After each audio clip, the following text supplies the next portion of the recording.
Hello again, and welcome to our second lecture for our Psychology 82 and 160 course. So today we are going to be working on Module 1.2, which is essentially describing how psychology became a science. So this is quite a lengthy module. I tried to break it down as best I could, and there's a lot more information in the text than I'm going to go into detail here. But basically what we're going to do is talk about kind of from the beginning what the major influences on psychology have been and how they helped contribute to our classification today of psychology as being a science. So we will get through this module, and like I mentioned in the last lecture, basically I will do a lecture video for every single module for each chapter, and I just looked at the course schedule last night and I basically planned it out so we have one class per module. Some of them are obviously going to be longer than others. There may be some that are 15 minutes, there may be some that are closer to 50 minutes, but I'll try to keep them under 50. Because of course we had a 50-minute class if we were in class together. So they may vary in length, but basically I'll assign roughly one per day and you can kind of work at them at your own pace and then come to our Moodle chat rooms during class time to ask any questions that you might have. So we'll get started with Module 1.2. So the first thing we're going to talk about is psychology's philosophical origins. So if you look way back, to ancient Greece and even beyond, all the kind of more famous philosophers like Plato and Aristotle and Hippocrates, they actually had a lot to do with how psychology became to be a science and why it's considered a science today. So the first thing that we should kind of point out is that science itself is a philosophy of knowledge that stems from two fundamental beliefs.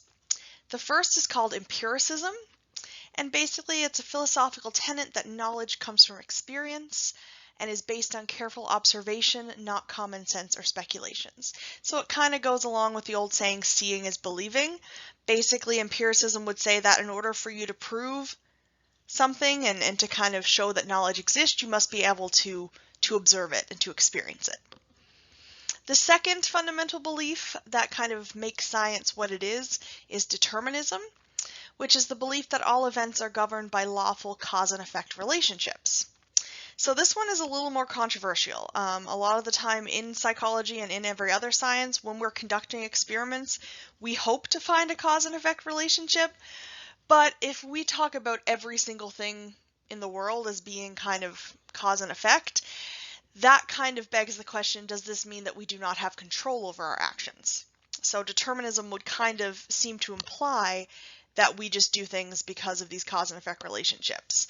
So there is a philosophical debate with respect to free will versus determinism, but in general, if we're talking about psychology as a science, we would say it is both empirical and deterministic. We still recognize that behavior is determined by both internal and external influences, but we're maybe not as hardcore on the determinism as some people might be.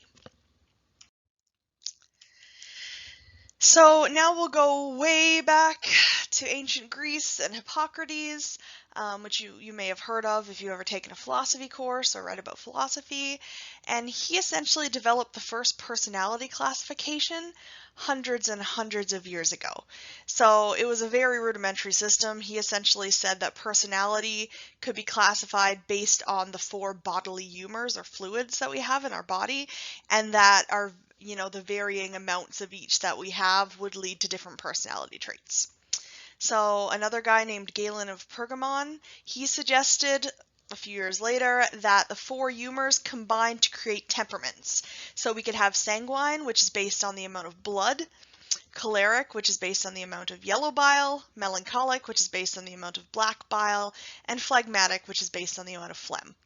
So obviously not a super scientific way of trying to assess personality, but at least we can see that these are things that they were trying to think about back then.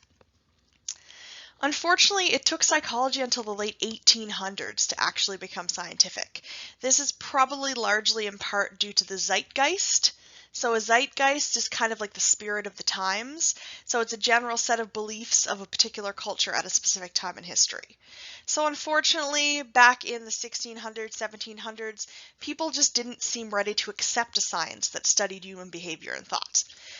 In the 1600s, they basically viewed human behavior they figured that viewing human behavior as a result of predictable physical laws would be troubling. It would seem to imply a philosophy called materialism, which states that humans and other living beings are composed exclusively of physical material, which is the opposite of kind of the philosophy of dualism, which would say there are properties of humans that are not material, as in we have, both our mind, soul, as well as our physical body.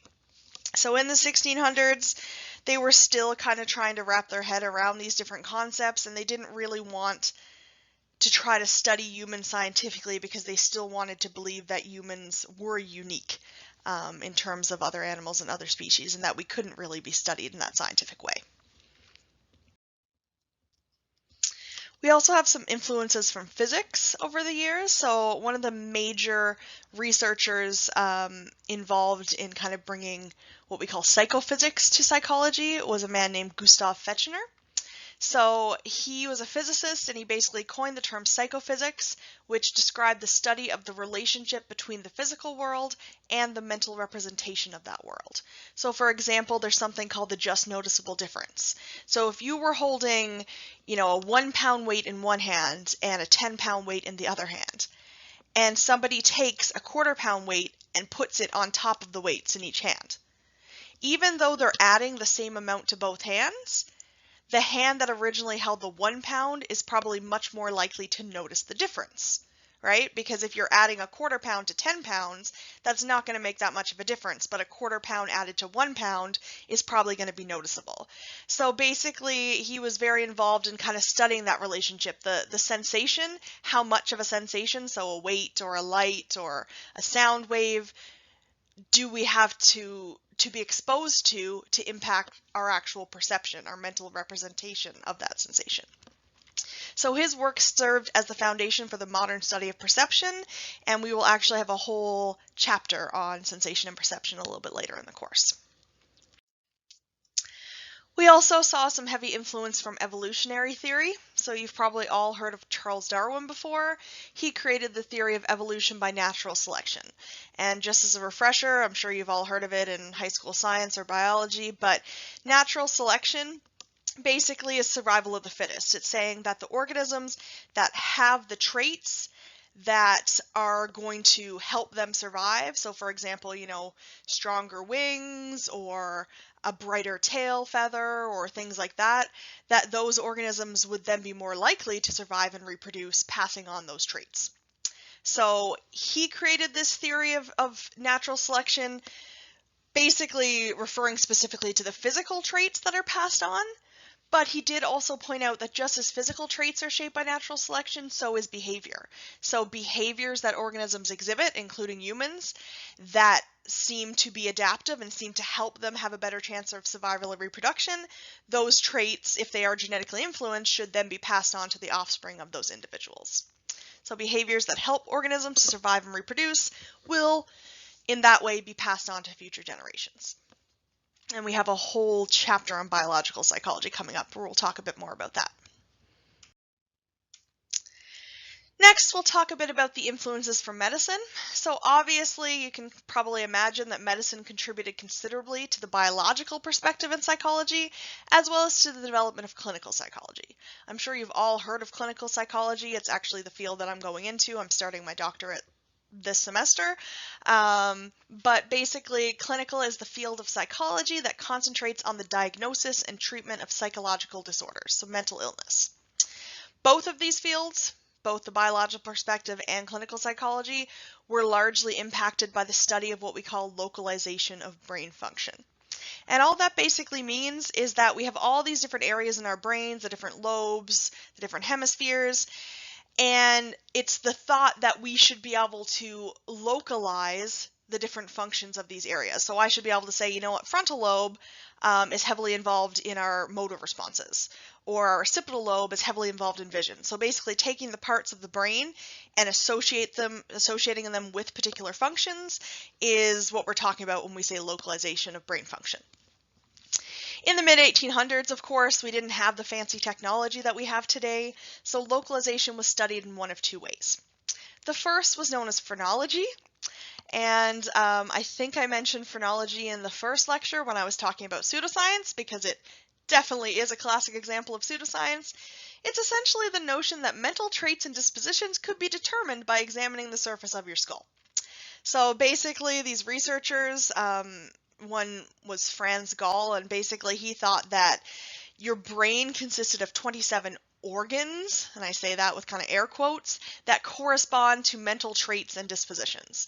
So, for example, if you had a larger area of your brain related to dishonest behavior, then by examining your skull, you should be able to see kind of a protrusion at that point in your skull, and therefore, kind of by examining the skull, you could tell something about people's personality traits, which clearly is not scientific and was definitely disproven pretty quickly.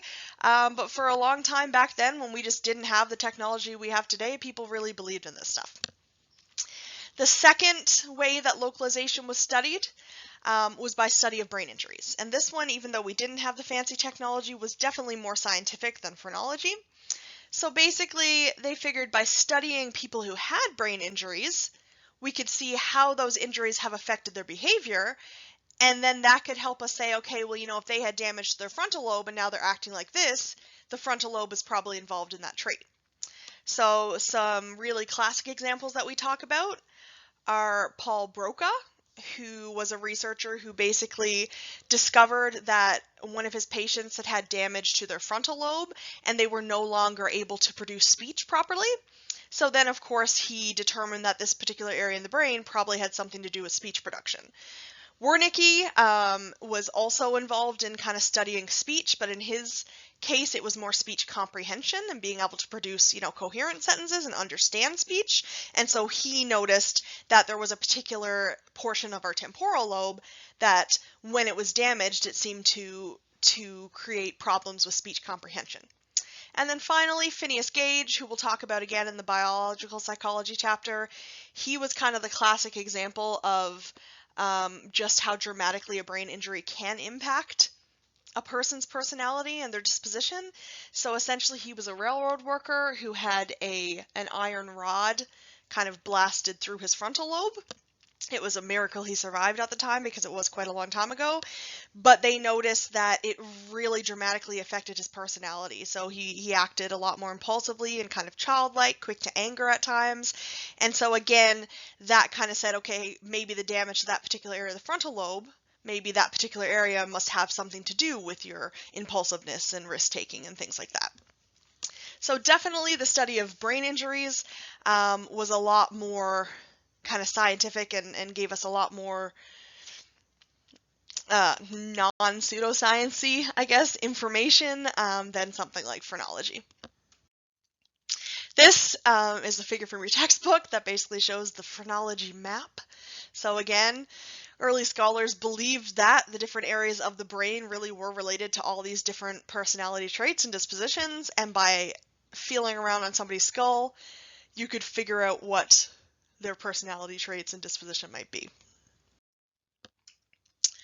Some additional medical influences. We're going to talk a bit about Sigmund Freud. I'm sure if you've heard anything about psychology, you've probably heard his name before.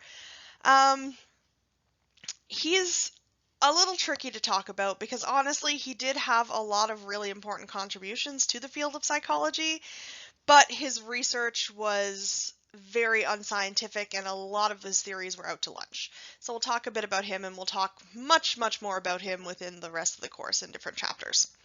So he was an Austrian physician, so he was trained as a medical doctor, and he basically discovered that he could use hypnosis to help treat his patients. So he became particularly interested in how it had seemed to cure several patients of hysterical paralysis. So hysterical paralysis being when somebody loses control of a part of their body, say an arm or a leg, despite the lack of physical damage to that organ. So it seemed to be more psychological. And he did find that hypnosis could be effective in treating this type of paralysis. So this led him to develop a famous theory and technique known as psychoanalysis. which is basically a psychological approach that attempts to explain how behavior and personality are influenced by unconscious processes. So he was very much all about the unconscious. He thought that everyone had unconscious motives and desires that existed beneath the surface, and that those paved the way for the majority of your personality traits and behaviors and thought processes. So most of his concepts, as I mentioned, are rejected by empirically minded psychologists, so more scientifically minded psychologists, but his legacy can definitely be seen in some elements of scientific psychology. So he was one of the first to kind of use medical ideas to help treat mental illness. He did incorporate a lot of evolutionary thinking into his work. He was one of the kind of the pioneers for that, and he actually was one of the first to kind of really allow women into the field of psychology, because as you'll notice in this chapter, surely the majority of these people we're talking about are old white males. So he was kind of a bit more forward thinking in that way. So despite the fact that a lot of his ideas were a little out to lunch, we still talk about him a lot, and we talk about his theories because he did have a major impact on psychology as a field. Now we'll talk a bit about the influences from social science. So fields such as economics, sociology, and anthropology helped us primarily with developing the statistical methods we use in psychology to measure human traits. So some of our different kinds of analyses and things we use, a lot of that relied heavily on these other social sciences who had been established for far longer than we had, because of course, as we're talking about here, psychology as a science is a relatively new concept compared to a lot of sciences. So we did have a researcher named Sir Francis Galton. He was very influential in the study of individual differences between people, and he was very much on the kind of genetics causes everything side of things.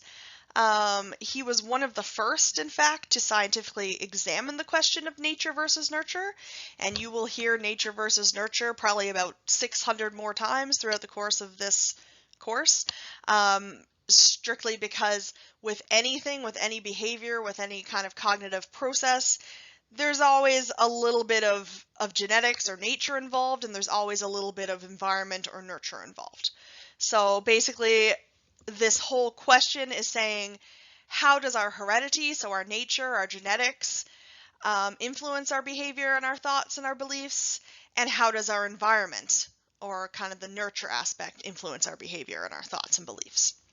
So unfortunately, Galton was, as I mentioned, very strongly kind of on the nature side of things. He believed that genetics were kind of the be-all, end-all, and his beliefs and biases led him to pursue scientific justification for eugenics, which kind of translates to good genes. So basically he thought, and this is very unfortunate, but this was the way of thinking at the time for a lot of people, that only people who had good genes should be allowed to kind of reproduce and pass on those genes. So he was very much for the sterilization of people who were considered, and again, air quotes, feeble-minded or, not up to par in terms of their intellect or their abilities.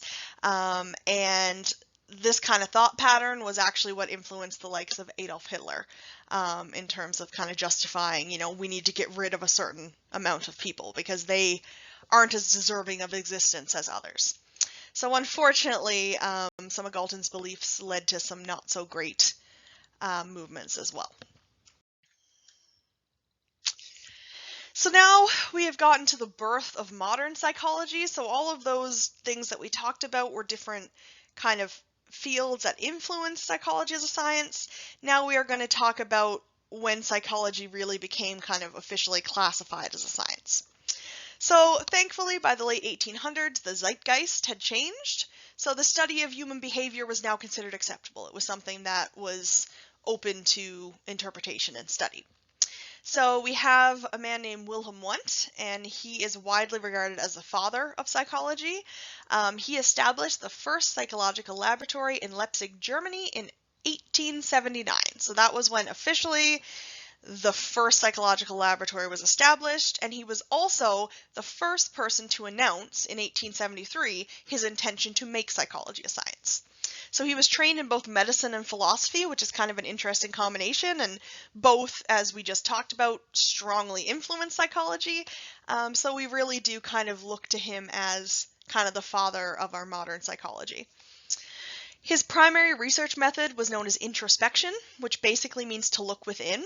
So he was very much about looking within yourself and your experience and kind of describing everything you are feeling and thinking when you're, experiencing a certain stimulus. And he also developed reaction time methods to measure mental effort as well. So the first two kind of schools of thought in psychology were known as structuralism and functionalism. So once he set up his laboratory, he was running, studies with his introspective methods, and one of his students, E.B. Titchener in the United States, gave the approach founded by Wundt the name structuralism. So because introspection was so concerned with breaking things down, analyzing the experience and breaking it into its components, Titchener basically said, we're going to call this field structuralism, and it's defined as an attempt to analyze conscious experience by breaking it down into basic elements and to understand how these elements work together. So we consider that more of the what. What is this? How can we break it down? If I put a piece of orange in my mouth, how can I describe that sensation, the taste and the smell and the different experience? So it was all about breaking down the what. Then we had William James, who was around the same time, and he was a physician who sought to understand how the mind functions. He was more influenced by Darwin's evolutionary principles rather than Wundt's introspection. So he preferred to examine behavior in context and explain how thoughts and actions help us to adapt to our environment. So his thought processes led to the development of another school of thought called functionalism. So he said it's not so much important to break down the experience as it is to understand the purpose and the function of the behavior in the experience. So whereas structuralism is much more about the what is it, how do we break it down, functionalism is much more about what is the purpose, what is the function, so it's kind of more about the how or the why. So those two schools of thought, they kind of came to be fairly early on within the development of psychology as a science. As William James kind of pointed out, there wasn't a whole lot of point to the structuralist approach. Like, it was great to break things down, but then what? So that school of thought kind of eventually faded away, whereas the functionalism, looking at the how and the why of behavior, actually evolved over time into the field that we call behaviorism, which is what we're going to talk about a bit here. So basically, behaviorism is looking at different behaviors and examining how or why they occur, as opposed to breaking them down. So we had a man named Edwin Twittmeyer who was examining kicking reflexes. Basically, he was tapping people's kneecaps to kind of make their leg flick up. I'm sure you've all experienced that at some point. And what he started doing was ringing a bell before he tapped their knee so that they wouldn't be startled by the hammer. And eventually what happened is his machinery kind of failed and the tap didn't occur, but the bell still rang. And what he noticed is that even if the bell rang and there wasn't a tap, the person's leg still kicked. So he basically observed that there was some kind of relationship, an association that was formed in the mind of the participant between that bell ringing and the leg kicking. And unfortunately, that was a really, really cool kind of discovery, but when he went to the American Psychological Association and tried to explain his research, they didn't really care much. They didn't ask him any questions. And then a few years later, Ivan Pavlov, who you may have heard of, he's a much more kind of well-known name in psychology, he became credited with discovering classical conditioning during his work with dogs and salivation, which again we'll talk more about in another chapter. We have a whole chapter on behaviorism and learning, but it is kind of interesting that everyone kind of regards Pavlov as discovering classical conditioning when Edwin Twittmeyer basically discovered the exact same type of association, but no one really paid attention to him. So the study of conditioning became the focus of the field of behaviorism. And behaviorism is basically defined as an approach that has a singular focus on studying only observable behavior. So strict behaviorists, they don't care about the thought processes going on, they just care about what we can see and explaining why that's occurring. And again, when we're thinking about explaining why and how the behavior occurs, you can see how that's related back to that functionalism that kind of James came up with. So there's very little reference to any mental events or instincts as possible influences. So Twitmeyer and Pavlov basically discovered this type of conditioning now known as classical conditioning, which again we'll get way more into in chapter 6, I believe it is. And then behaviorism was championed in North America by a man named John B. Watson. So he basically claimed that only observable changes should be studied, and he was very pro-nurture. So it's kind of interesting to point out the difference because we have Francis Galton, Sir Francis Galton, who, as I mentioned a few minutes ago, was very much of the opinion that genetics were everything. And then we have John B. Watson, who is on the opposite end of the spectrum, and that the environment in which someone is raised is everything. The genetics mean very little. And he was actually arrogant enough, Watson was, that he basically said that if you gave him a dozen healthy infants, he would be able to raise them to be whatever he wanted them to be, just based on the environment that he raised them in. Obviously, we know these days that it's never just nature or nurture, it's always kind of a combination of both. No, so neither Galton or Watson were right, but we can see how there were very kind of polarized opinions back in those early days of psychology for sure. And then finally, with respect to behaviorism, we have a man named B.F. Skinner. So he founded what's known as radical behaviorism, or operant conditioning, and whereas classical conditioning, as I just mentioned, kind of relies on the association between two stimuli, operant conditioning is more focused on reinforcements and punishments and how they can affect behavior. So how the consequence of a behavior can influence whether the behavior increases or decreases. And again, we'll talk a lot more about that stuff in chapter 6.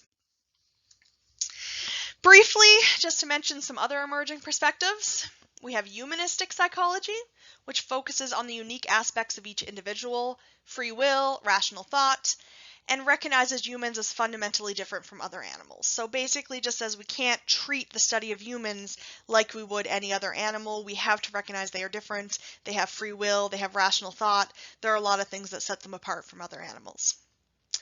Gestalt psychology is an approach emphasizing that psychologists need to focus on the whole of perception and experience rather than its parts. So if you've ever heard the phrase, kind of the sum is greater, or the whole is greater than the sum of the parts, that's basically what we're talking about here, that even if you have a lot of pieces that are kind of disconnected, the human brain works in extraordinary ways and is able to kind of piece things together to create a whole. And I'll show you an example of that on the next slide. Cognitive psychology, we'll have a full chapter on this, is a modern perspective that focuses on processes such as memory, thinking, and language. We had what we called a cognitive revolution in psychology, where basically cognitive psychology became kind of the most important field for quite a while, because for so long, psychology was focused on behaviorism and only talking about observable behavior, but cognitive psychologists say we also have to look at those mental processes as well, our memory, our thinking, our language, things like that. Social psychology, which is actually what my master's degree is in, is the study of the influence of other people on behavior, and I personally find this field fascinating. It's a lot to do with the study of groups and how the groups that you are part of influence your behavior. So it could be your cultural group, your family group, your peer groups, and things like conformity, compliance, obedience, groupthink, all of those things we discuss in social psychology. I think we definitely have some of the better studies, the more interesting studies within the field of psychology. So unfortunately, that one isn't covered in this first course, but if you stick around for 161 with me in the winter, we will have a whole chapter on social psychology as well. And then finally, we have personality psychology, which is the study of how different personality characteristics can influence how we act and think. So basically, it's very related to social psychology in a way. Obviously, our personality is fundamentally influenced by the groups that we are a part of. But again, basically looking at, how our groups, how our personality characteristics can influence our behaviors and our thought processes. This is just a little picture that kind of illustrates the Gestalt psychology perspective.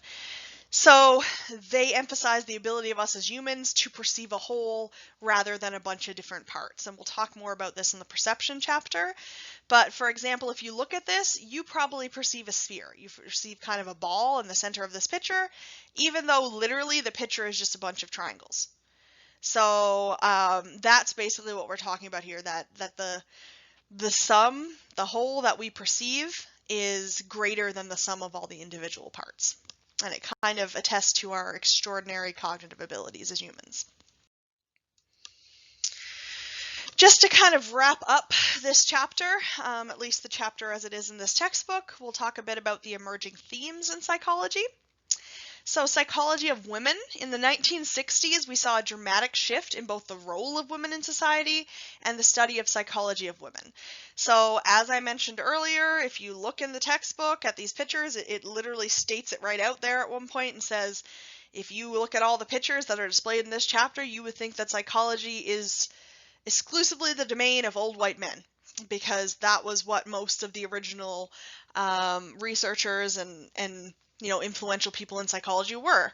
But thankfully, in the 1960s, as women gained more rights and things like that, and were able to kind of take on more important roles in the workplace and society, the zeitgeist, I guess we could say, shifted, and psychology started to study a lot of issues that were more unique to women as well. So women's health, violence towards women, and unique female experiences such as pregnancy.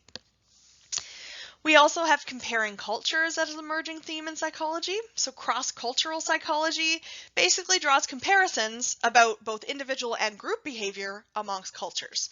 So we know, for example, that there are a lot of differences between Western cultures and Eastern cultures. We have, our culture in Western society is very individualistic. We focus more on ourselves as an individual, whereas in more Eastern societies, they may have more of a collectivist culture, which is focused much more on the good of the group, doing things for the good of the group. And so basically, cross-cultural psychology helps us draw comparisons between those different cultures and how those cultures can shape behavior, beliefs, and values of the people within them. Finally, we have the neuroimaging explosion. So obviously, we have now developed many methods of brain scanning. We have our fMRI, our functional magnetic resonance imaging, and other such technologies. And we have found that combining biopsychology with other perspectives has led to a lot of different interdisciplinary fields as well. So now, if we're talking about cognitive psychology and the thought processes, or social psychology and, the influence of the group, we're able to actually record and measure the brain activity of people during those thoughts or during those interactions, and kind of see what might be going on in the brain that mirrors those interactions and behaviors and thought processes.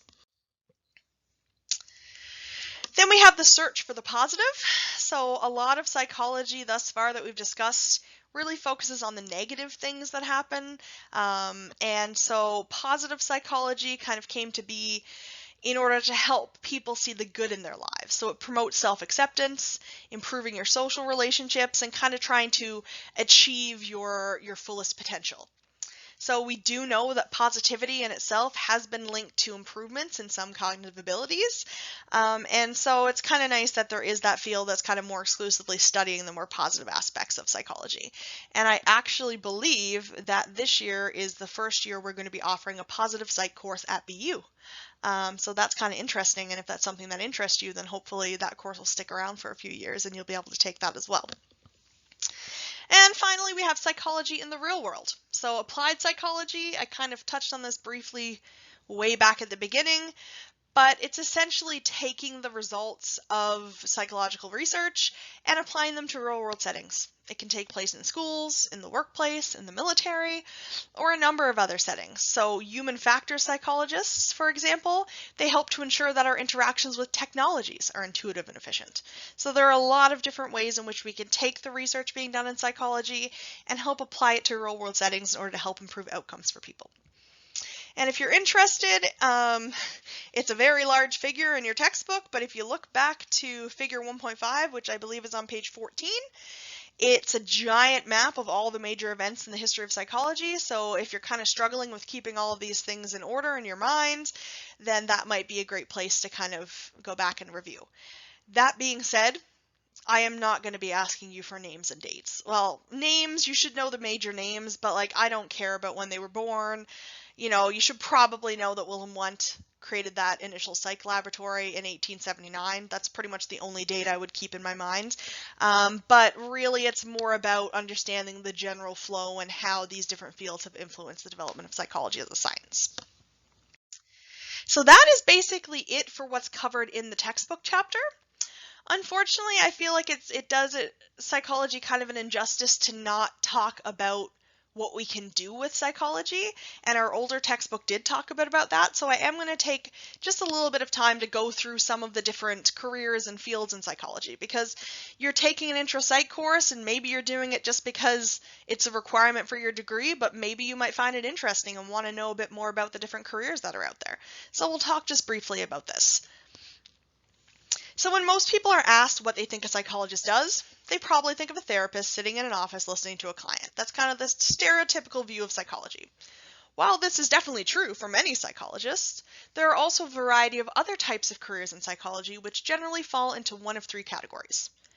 We can teach and or do research at colleges and universities, which is obviously what I'm doing right now. We can provide health and mental health services, which is known as psychological practice, which is what I will be doing in the future. And or we can conduct research and apply research findings in non-academic settings, which is actually what I was trained to do during my master's, because my master's was in applied psychology. So some of us do one, some of us do two, some of us do all three. And psychologists may also kind of move back and forth from one category to another as well.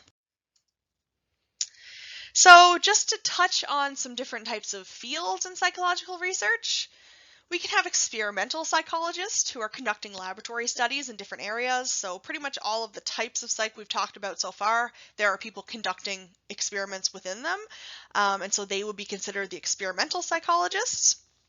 We have educational psychologists who are seeking to explain learning and improve educational systems by using those psychological principles that we've gained through our studies of learning and things like that.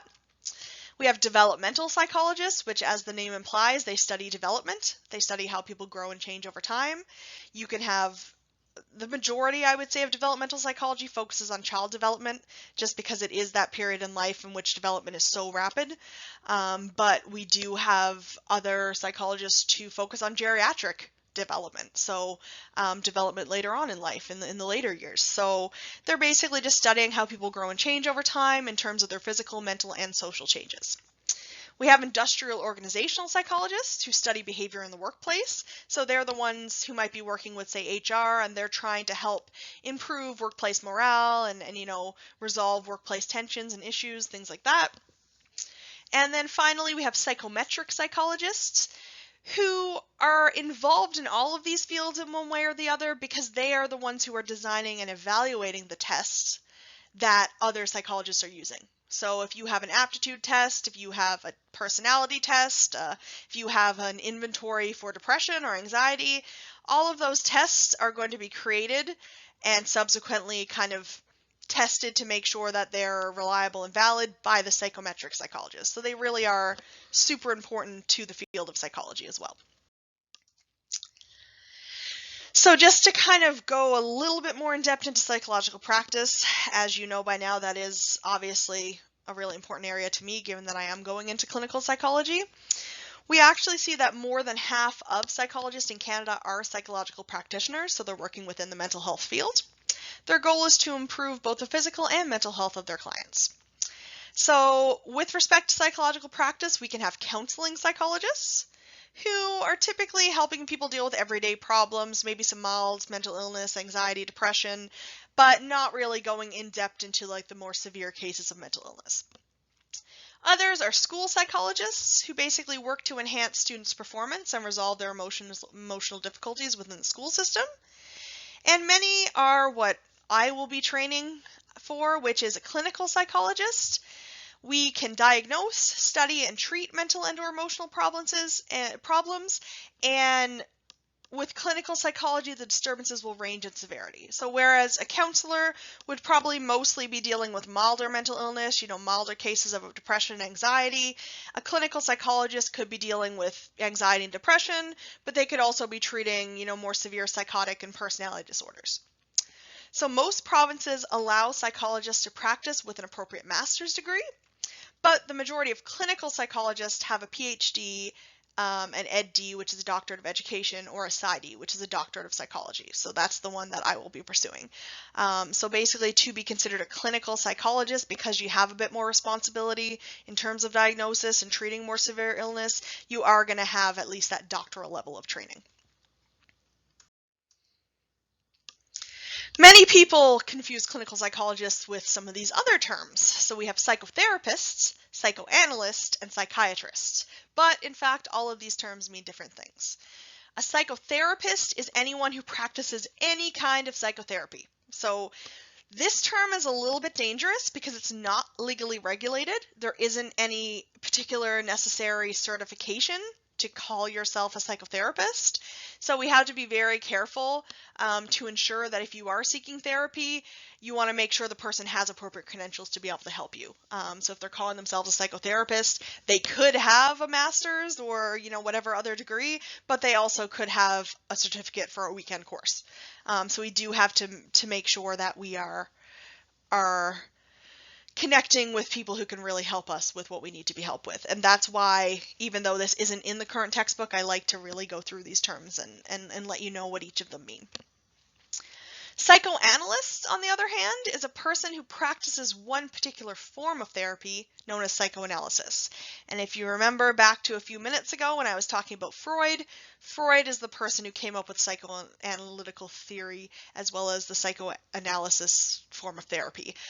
So in order to be trained as a psychoanalyst and use that title, it requires specialized training from a psychoanalytical institute. And then finally, a psychiatrist, which is probably the one that most often gets mixed up with a clinical psychologist, is actually a medical doctor. So they have completed their full 4 years of medical school as well as a 5-year residency in psychiatry. So they can also do research in addition to treating patients, and they could even work as kind of a general practitioner. They have their full medical degree. They are the only one of all of these different titles that can actually prescribe medication because they do have that medical degree. Unfortunately, due to the extreme lack of psychiatrists in our country, often they don't really do much of kind of the more clinical psychology things like counseling and therapy. They're more often used as a referral if, say, a clinical psychologist or a counselor has a patient that really needs, serious help with medication. But they don't typically have a lot of time to, sit and counsel their patients like a clinical psychologist or a counselor would. And finally, this is just a little bit of information about our regulatory board for psychology in Canada. We have the Canadian Psychological Association. It was formed in 1939, mainly to ensure that psychology could contribute effectively to the war effort at the time. Now, it still exists, and it functions to help advance psychological research, promote and regulate education in psychology, as well as support the practice of psychology in Canada. So they do publish several scholarly journals, and they sponsor conferences. They're also responsible for the accreditation of Canadian clinical psychology graduate programs. So whenever a school wants to offer a clinical psychology program, they have to ensure that it really kind of passes a bunch of kind of tests and regulations to make sure that what's being taught in that program and the different kinds of experiences they're gaining in that program are going to kind of turn out clinical psychologists who are basically prepared to practice. So they will kind of go in and look at programs, especially if there's a newer program, and they make sure the program is really teaching what it needs to be teaching in order to qualify these individuals as actual clinical psychologists. It, however, is not a professional regulatory board for researchers or practitioners, so it doesn't actually regulate the practice itself. It just regulates the schooling that you need. Regulation of psychological practice, so who can call themselves a counselor versus psychologist, and how they can practice, what kind of licensing they can get, is a responsibility of the individual province. So those things do kind of vary from province to province. Again, this is not something I'm going to test you on. I might talk a bit on the test about some of the different, distinctions in terms of psychological practitioners and research, but I mostly wanted to bring up this section on what psychologists do just to kind of give you an idea of what we do and the different career paths that are out there, because if you're someone who's interested in psychology and might want to pursue psychology as a degree, it's nice to have that information. And that is it officially for Chapter 1. You get to see my cute puppies again.